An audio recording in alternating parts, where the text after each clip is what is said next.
I get asked quite frequently which treatments I would recommend, or if I could explore different treatments to get rid of vertical lip lines. So in today's video, I am bringing you along to get an Erbium Yag Laser, which is supposed to be one of the best treatments to address vertical lip lines. I will bring you along for the full procedure, show you the downtime as well as recovery, and of course, most importantly, the final results. Now, first off, vertical lip lines, also known as smoker's lines, even if one has never smoked, are normal for many of us. They are dynamic lines, meaning they are a result of repetitive movement.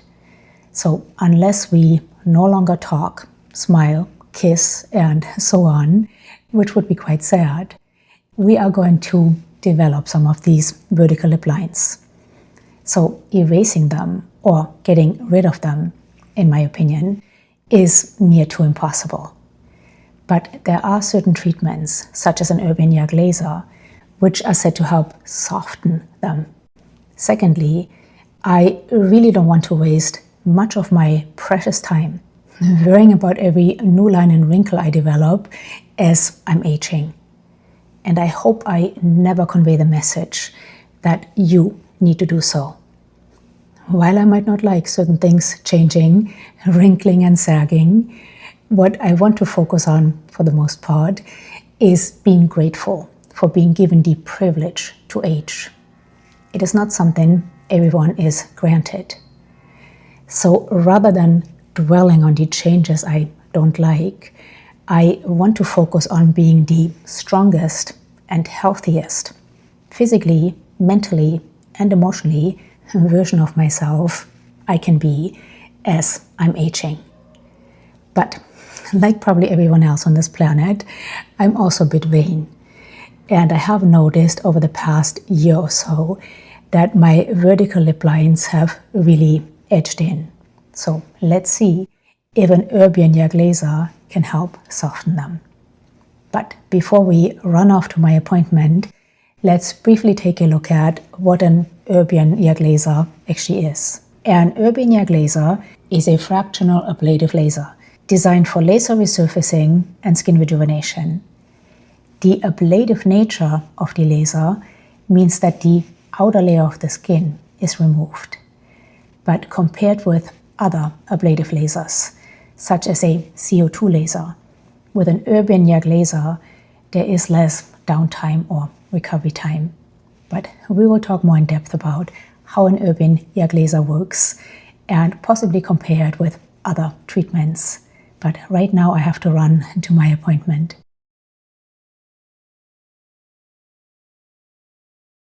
We're going to get started with the contour around your mouth area. Are there different levels you so can we're set going it to on? yeah, there's a typical level that we use, and then based on the lines, you know, the skin that I see, I'll see the response that you get. Okay. And that will kind of determine how many times I can target the area, how many passes I can do.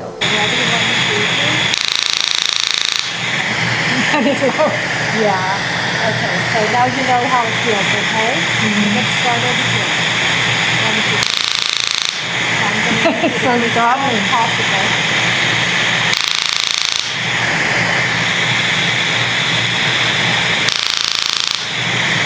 You doing okay?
I'm like crying. I know. You did great. It's definitely a little bit bitey. Very spicy. So are you targeting, it felt like you went straight into the wrinkles. Is that what you did? Uh-huh. Well, the whole area there, yes. It is a little bit more uncomfortable than I thought it would be. Is it? Yeah. Yeah. I don't know if So tonight will be uncomfortable, and then by tomorrow you'll feel a lot better. So cool compresses for sure. Okay. And so usually that is why, like, I'll do the block or just to keep it a little more. But you did great. The mouth in general, the nerves, it's very, even if lip filler, the mouth's very sensitive. So you did 3 passes around the mouth? Exactly. And is that what's you normally Yep, that's do? perfect for you. Your skin took it just great. Some people, you know, I can't go as aggressive, but I gave you a good treatment. Can you do this with all skin types, all complexions? I would be more cautious. That's why I did have you pre-treat with the hydroquinone, just to block that melanin production, to make it safer and get your skin prepared for this treatment. So darker skin types, not necessarily. Exactly, because they can get a higher risk of hyperpigmentation, hypopigmentation. Just not worth it. Okay. How are you doing now? Good. Just feels like a sunburn. Exactly. I didn't realize you were doing that big of an area, which is good. Oh, yeah, I always Yeah. like to fan it out just so that it blends nicely once you're doing it. Might as well. So And really, that area wasn't painful. It's just around the it's mouth. around the mouth, Yeah. and that's where I went the most aggressive, so that makes sense. That's attractive. Pink blotchy, all normal. I'm going to put some Aquaphor on your skin now. So it's so emollient, and then at home you can use the elastic. Okay. Just I want to start out with the emollients. So tomorrow you said I can apply sunscreen. Exactly. Okay. And just keep it clean with the vinegar water. So 2 cups of water mixed with 1 teaspoon of white vinegar. But can I use regular face wash just to get the sunscreen off? Or? A very gentle face wash is Okay. fine. Okay. But I do like to cleanse with the vinegar water solution. So what should I expect now as far as downtime? Just sunburny skin, Okay. burning, just warmth.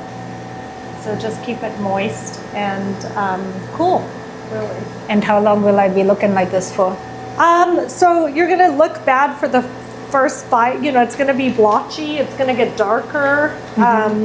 And then you're just gonna want to, so about a week of pink, icky skin, basically. You did great. Thank you, Tonya. This is Tonya. course. This is Dr. Karam's Hi. nurse. Nice to meet you. She just did the treatment. Tonya, how, just in a nutshell, how does this laser work? So it's an Erbium Yag, so it's an ablative laser. So it's going in and it's turning over the cells, it's resurfacing the area, so it's going to stimulate collagen. Okay. And you said it's only going basically into the dermal layer, so there is no worry It's about only in the fat loss. epidermis, it's not going to affect your fat, it can't do anything to destroy that. Just in the epidermis, not even the dermis? In the dermis, Okay, yeah. okay. But it's not going deeper to the fat layers. Okay. Now, what would you suggest maintenance-wise? Like, So do this I once a like year to or do something? this, not even once a year, it just really depends. I like to do this to get your skin where we want it and then maintain with microneedling, skincare at home, of course staying out of the sun, retin-A, and then hopefully not having to do this more than every other year. Okay. But one treatment should be sufficient? It should be. Okay. Everyone's different, so we'll have to check you in. I'll see you next week, but then at 6 weeks when the peak is there, we'll take a look and we'll go from there. Okay, so it takes about 6 weeks to see the full results. Okay. Exactly. Okay. Yeah. Okay, perfect. Thank you All so right, much. Of course. So I just got back from my procedure. I hope I got good enough footage. It was a bit challenging to film it because I was wearing goggles. So I was just holding my phone, hoping I would actually be in the picture. And every time the laser fired, I jumped a little bit. So hopefully the footage is good enough. But about 30 minutes before the procedure, Tonya applied numbing cream to this area. She asked me if I wanted a nerve block, which is something they do quite frequently with this procedure, but I opted not to. So all I had was topical numbing cream. And maybe because of that, the procedure was a tiny bit more bitey than I had anticipated, especially around the lips, which is, of course, what we are targeting. Now, first off, I didn't expect Tonya to go this far out. I really thought she would just go around the lips. I'm glad she went this far out, and she said she did so everything would blend nicely. But out here, I can't even say it was uncomfortable. I barely felt anything. But around the lips, like I said, it was a tiny bit bitey. I wouldn't say it was excruciatingly painful. It's a burning sensation that lasts for a couple of seconds. As soon as the laser stops firing, that sensation is gone. But then, of course, I knew it was going to happen again. So the anticipation made me jump every single time. And around the lips, I think out here, Tonya only did one pass. Maybe two, I can't remember. But around the lips, she did 3 passes. And by the 3rd pass, I almost said, okay, that's it, I don't want any more. But I thought, you know what, tough it out, because of course I want a good result. And then, like I said, as soon as she was done, I was totally fine. It's just a few seconds of, let's say, strong discomfort and the anticipation. Right now, I really don't have any discomfort. I just feel my skin feels a bit tight and warm, as if I have a sunburn. And I have a bunch of Aquaphor on right now, so I can't talk. But I am going to take a shower in a couple of hours and wash my face with a mild cleanser. And then Tonya suggested to use a white vinegar and water solution to rinse this area. And then afterwards she said I can either apply Aquaphor again or the, I always forget what it's called, Elastin Regenerative Skin Nectar, I think it's called. I'll put a picture of it right here. But she said that one is great to use as well, because not only is it occlusive, but it will also help with the healing. So I will check in with you tomorrow, and we will see how everything is looking and feeling. It has been about 20 hours or so since my treatment, and as you can see, I'm looking a bit worse than I did last night. My skin is already getting darker, as Tonya predicted it would. However, I have 0 discomfort. It no longer feels hot. It just feels dry and tight, especially if I don't apply Aquaphor. So right now I do have the Elastin Regenerative Skin Nectar on, which I also applied last night, but I also applied Aquaphor on top, because again, without the Aquaphor, it does feel quite dry and tight. And Tonya stressed the importance of keeping this area nice and moist. I opted not to wear sunscreen today because I do think, even though Tonya said I could, I do think washing it off might be a bit much for this area. So I did take Bean, who is in my lab, for a walk this morning, but we left really early before the sun was even up. And I will take her for another walk once the sun is down. Tomorrow I will apply sunscreen, but today I will just hide from the sun. I did run into an acquaintance this morning when I took Bean out, and she suggested I should have done this for Halloween because it looks a bit scary, which it does. But like I said, at this point I have no more discomfort, just a bit of dryness and tightness.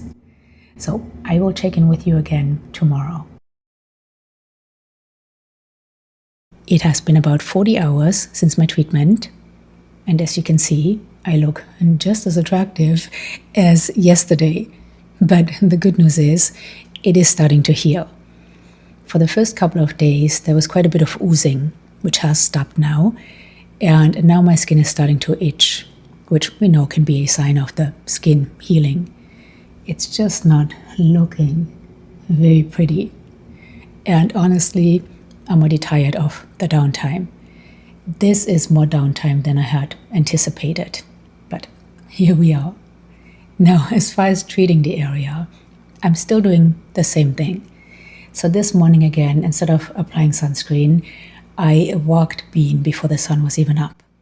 And right now, while I'm sitting in front of my window, I have the blinds closed, so I don't have to worry about sun exposure.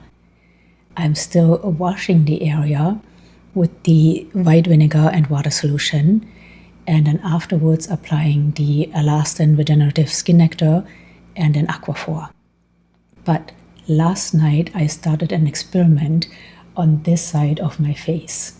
So last night and this morning to this side of my face, I started applying the nitric oxide serum I talked about in a recent video, because nitric oxide is supposed to help speed up wound healing.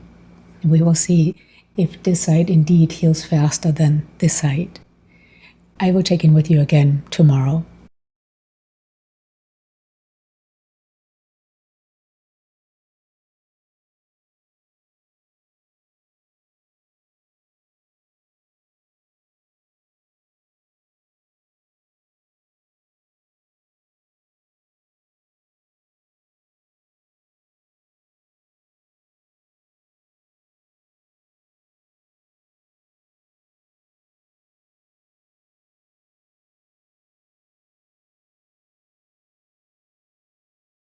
All right, day 5.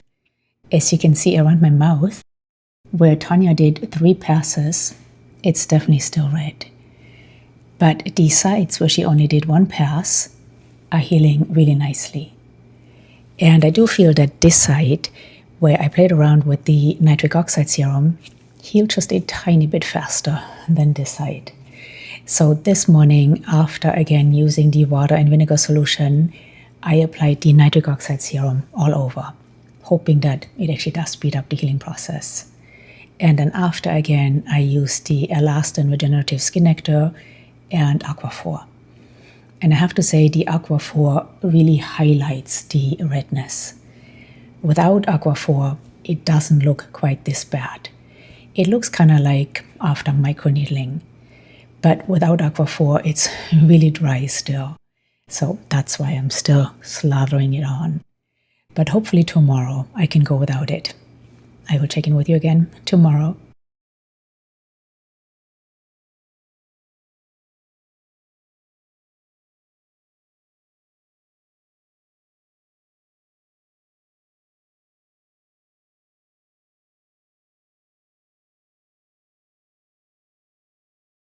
So today is day 8. I had the Erbium Yag Laser last Thursday afternoon, and it is now Friday afternoon the following week. My sides have healed really nicely. I just have a few red spots left. But as you can see around my mouth, where Tonya did 3 passes, I'm still quite red, and it's even still peeling a bit. Now, I know I said this days ago already, but I am really done with the downtime. I hate downtime, and this is much more downtime than I had anticipated. I can definitely see it heal every day. There's definitely a progression every day. But again, this is more downtime than I wanted to have and anticipated. Now, I am going to continue taking pictures over the next few days and, of course, share them with you. And then I will wait to wrap up this video until about 5 or 6 weeks from now. Because for the final results, we of course want some collagen to be built, and that takes time. And I also forgot to share a few things with you, which I will share with you at the end of this video when I give you my final thoughts about this treatment. Hopefully, fingers crossed, it was all worth it.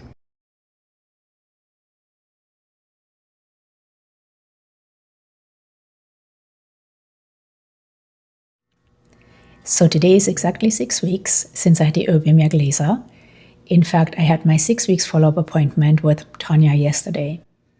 I still have the tiniest bit of redness around my lips, which you probably can't see right now because I am wearing a bit of tinted SPF. I am sitting in front of a window, But I will put a picture right here of what it looks like without SPF. However, Tonya thinks that the bit of redness left is most likely due to the hydroquinone she had me use, which is something I forgot to tell you about. So for 2 weeks before my appointment, Tonya had me use hydroquinone morning and night in this area. Then after my laser, I waited for 2 weeks until my skin was healed. And then I used hydroquinone for another 4 weeks in this area, but just nightly. Now, hydroquinone is great for hyperpigmentation, which some people can end up having after an Erbium Yag laser. Personally, I don't have the tendency towards hyperpigmentation, but Tonya thought better safe than sorry, and I agree. However, hydroquinone can also be a bit irritating, which is probably why I have a bit of redness left. I just stopped using the hydroquinone, so last night was the first night I didn't use it. Hopefully within a few days, the remaining redness will be gone. But I am going to come a bit closer now and let you take a good look. So I definitely think it looks a lot better. As I mentioned at the beginning of this video, personally I think erasing lip lines is impossible, because even as I'm talking to you right now, I'm creating new ones because my lips are moving dynamically. But I definitely think the laser has softened my lines. I still have some, but they are definitely much softer. But was it all worth it? That's a good question. And honestly, as I was going through the downtime, I thought, this is not worth it. You saw what I looked like. The first week I looked crazy, and then the intense redness lasted for another 4 weeks or so. Again, I'm still a tiny bit red, but the intense redness, which was hard to cover up, especially for somebody who doesn't wear makeup, lasted for quite a while. My husband, every time we talked via FaceTime, he said, "Baby, I think something went wrong. I think they burned you." He's very relieved to see that it healed, but it is quite a downtime. And there's also the cost, which is something else I forgot to mention. So in Dr. Karam's office, which is where I had the Erbium Yag laser, I'm sure costs vary quite a bit, depending on which state or even country you get an Erbium Yag laser in. If you have had an Erbium Yag laser, please let us know down below where you're located or where you got it done, and if you don't mind sharing, how much you paid. But at Dr. Karam's office, to treat this area with an Erbium Yag laser is $1,500. That's a chunk of money. And as Tonya said, it is not necessarily a one and done. If you want to keep up the results, you might want to get an Erbium Yag laser every 2 years or so. So definitely not a cheap treatment, and the downtime is intense. That being said, I'm glad I did it. I've always been curious about it, and I like the results. Was it worth it? I'm still not quite sure. I will keep you posted. And I think everybody has to just decide for themselves. Now, I know you're going to ask me about microneedling.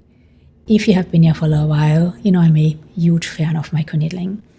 I have microneedled for probably 16 years now, and it has made a huge difference in the health and with it, the appearance of my skin. Microneedling is a modality I wholeheartedly believe in and will never stop using.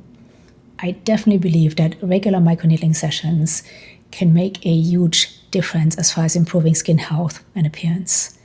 But that being said, we can't quite compare microneedling to an ablative laser like an Erbium Yag laser. So I hope this video was helpful. I would love to know, have you had an Erbium Yag laser or a different laser you would like to share with us? Please let us know down below. Any questions or comments, please leave them down below. You know, I always love to hear from you. Thank you so much for being here. Until next time, bye.